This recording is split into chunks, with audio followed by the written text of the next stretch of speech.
As quick as they started, the group stages of the Women's Euros have already come to an end, and the curtain call to this stage of the proceedings was as memorable as all that preceded it. From high-scoring encounters to memorable individual performances throughout that only left us wanting for more, and thank goodness there is more to come in the knockouts.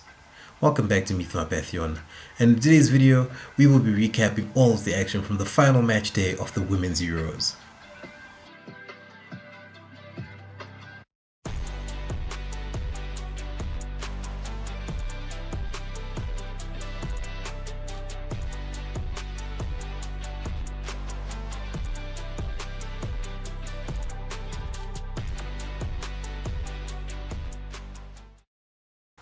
With all matches featuring double kickoffs, Group A was rounded out with Norway taking on Iceland in a dead rubber encounter, while Switzerland and Finland locked horns in a fight for survival and entry into the knockouts.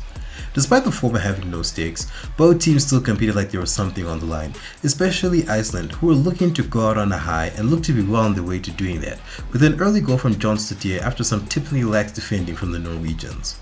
For what the latter lacked in defensive prowess, their attacking nous more than made up for it, with Starlet Gopset making her presence known with not one but two sharp finishes to bring her side back into the fray and into the lead, which would be doubled upon by Frida Monum in the second half.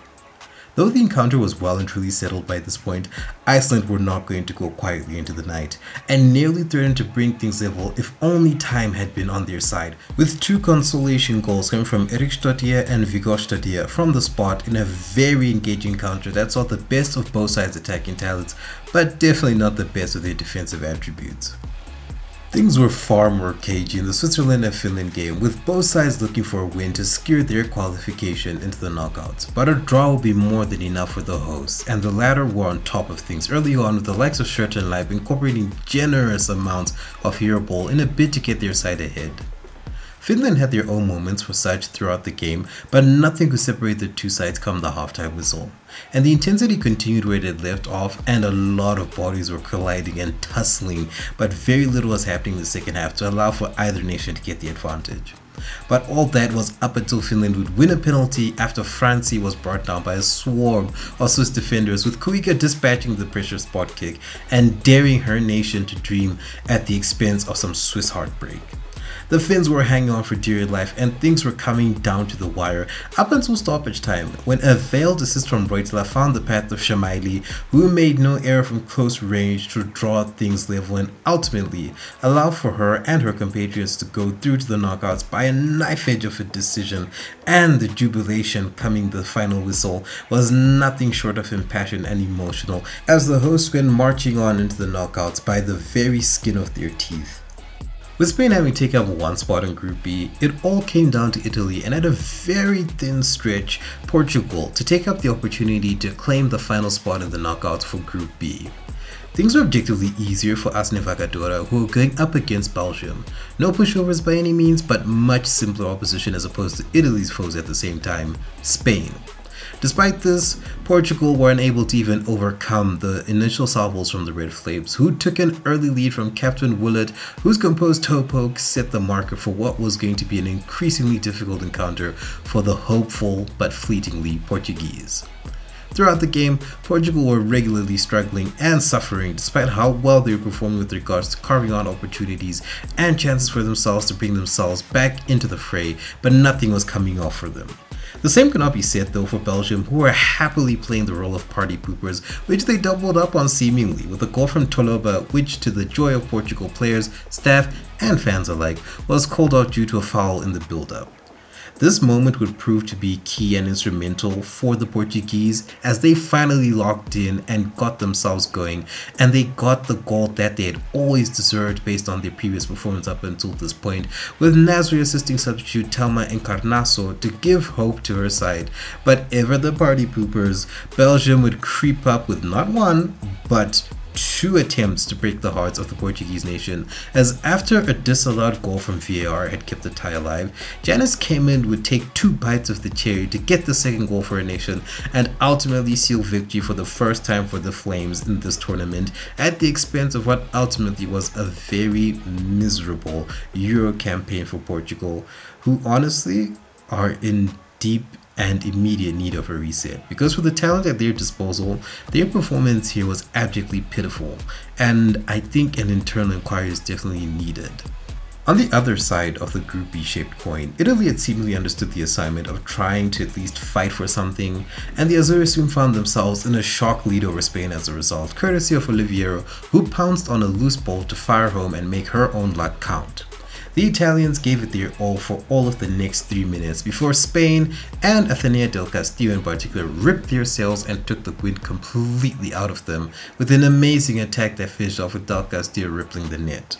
In spite of the setback, the Italians continued to try to defy the odds and came close with another attempt from Piemonte, whose shot just drifted wide. As the game ticked over into the second half, Italy's efforts had managed to be nullified effectively by Spain, who had opposite fortunes, with Patrick Guijarro giving the world champions a first-time lead in this game after some heavily delayed reflexes from Giuliani in between the sticks to really put another damper on Italy's hopes of qualification. The war of attrition endured, and Italy gave their all, with Spain holding on, but not as securely as they have done in their past 2 games so far at these Euros. As the clock wound down into extra time, the game would finally be settled with a bungled effort into the net from Gonzalez to secure a comfortable 3-1 win for world champion Spain, and in spite of their defeat, Italy's perseverance and nous to actually show up, like I mentioned earlier, secured them passage into the knockouts, and thanks to their efforts, they made it through, and more thanks to the efforts of Belgium, whose result had helped the Italians manage to get themselves to the knockouts. With Group C having been all but confirmed, the matches played out between Poland, Denmark, and Sweden, Germany were played out for pride, with the ecstasy of victory on the line in the first match and bragging rights for first place on the line in the latter encounter. Valiant underdogs Poland were the nation to watch, and as had been typical of them in their prior 2 group matches, were absolutely unwilling to bend over to the opposition regardless of their comparative might. And it would not take too long for the Eagles to show this, with not only their first but their second goals ever in the Euros. Natalia Padilla latching onto a loose ball and putting it into a virtually empty net before who else but Juva Paro finishing off an attack against the run of play that she instigated to head home and give the Poles a shock 2-0 lead early on. The debutants were all over the experienced Danes and had numerous opportunities to make it 3, especially with the fizzed effort from Kamsik, particularly that on any other day was going to be considered a goal of the tournament contender. Denmark would show signs of life in the second half, albeit with a lucky strike from Thompson, which managed to blast through Shemik's hands, and it seemed as though the Danes had managed to recover with the second goal from Nadim, which was ultimately chalked off due to offside. This reprieve for Poland would soon turn into jubilation with their 3rd goal of the tournament, with a roof rattler from Wianowska to all but guarantee victory for Poland. And despite a late goal from Senior Brun, Denmark ultimately could not overcome the might and strength of Poland, who secured their maiden Euros win deservedly and emphatically in a match that will live very long in the memory for the nation of Poland and its women's football. The final Group C encounter of Sweden and Germany had the same amount of energy and fireworks as the prior game, with an additional helping of drama that made the first half especially memorable. Both sides came out swinging, and it would be Germany who would draw first blood, courtesy of none other than Jula Brandt. Unfortunately, all her efforts would soon be outdone, with Arsenal number 9 Sina Blackstenius soon drawing level with the clinical effort that Germany's Berger and the German defense as a whole couldn't even try and stop. This proved to be more than enough for Sweden, who were soon well on top of proceedings and would be taking the lead for the first time with a shock shot goal into the roof of the net from Holmberg, which shocked just about everyone in the stadium. The aforementioned drama would soon unfold not too long after this, with another Sweden attack being sensationally stopped by an excellent keeper save from Germany right back Famsa, who saw red for her attempted heroics. Thankfully for Sweden, their scuppered attempt would not end in vain, as a penalty granted to them would be dispatched by Fridolina Rolfö to give the Swedes firm control of the tie. And as for the tie itself, Germany were humbled something fierce by Sweden, who were sensationally electric all game and never let up for a single moment, which the opposition simply could not handle in any which way. And being a player down did not help the Germans either. The misery would be compounded for the latter, who, after being sliced open yet again, as was commonplace throughout the entire encounter, conceded their fourth this time, with Lena Hurtig tapping from point blank to secure the aforementioned bragging rights and first place in Group C off the back of an impressively wonderful performance against a top opponent. Whereas Germany's prospects for the knockouts are looking severely grim off the back of this performance, and they definitely need to tighten things up lest they suffer another humiliation at the first round of the knockouts. Group D arguably finished off with the biggest aplomb of all the other groups, and this began with yet another English massacre, this time inflicted onto poor, hapless Wales, who didn't deserve their 6-1 thrashing. And I'm not going to dwell too long on this encounter because honestly, we all knew what was going to happen right from the word go. But England now seem to have fully kicked into gear, which bodes well for them in the knockouts, whereas Wales also put in a good account of themselves, all things considered, throughout this entire Euros tournament. And ultimately, this one will be for the history books in a matter that will hopefully be in service to the progression and advancement of the women's game in Wales.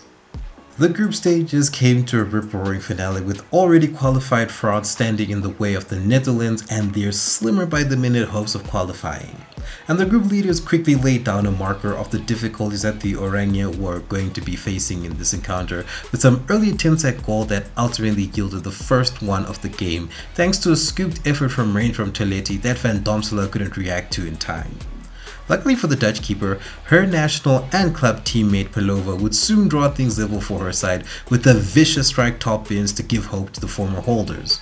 The Dutch rebound was on for the rest of the first half, with Pelova being at the heart of most of the resurgence, and their menace would be rewarded in due course with an own goal from an under pressure Bacha to give the Dutch the lead going into the second half. Though despondent come the halftime interval, France would shake themselves free of their early stodginess and return to life in the second 45 and encapsulate their resurgence with an excellent flurry of 3 wonderful, sensational, memorable and emphatic goals for the most part, scored in the space of 6 minutes, beginning with a venomous effort from Katoto, who was followed up with an audacious goal from Delphine Cascarino, who herself would bag a brace just a few minutes later to give Les Bleus a safety buffer to see out the rest of the game. And with everything all but wrapped up, some self-inflicted misery would befall the Dutch after Kasparai had been adjudged to have brought down Dongala in the box to concede a penalty, which Captain Karchawi stepped up and dispatched to put the line under a sensational comeback victory for France, who are still 100% in this tournament. Whilst the Netherlands had their wings clipped, and this was quite frankly a whimper of an ending for this current iteration of the squad, this is likely going to be the last dance of many players, whilst also coach Andries Jonker also exists left, with a much needed reshuffle and refresh for the Dutch national team being long overdue.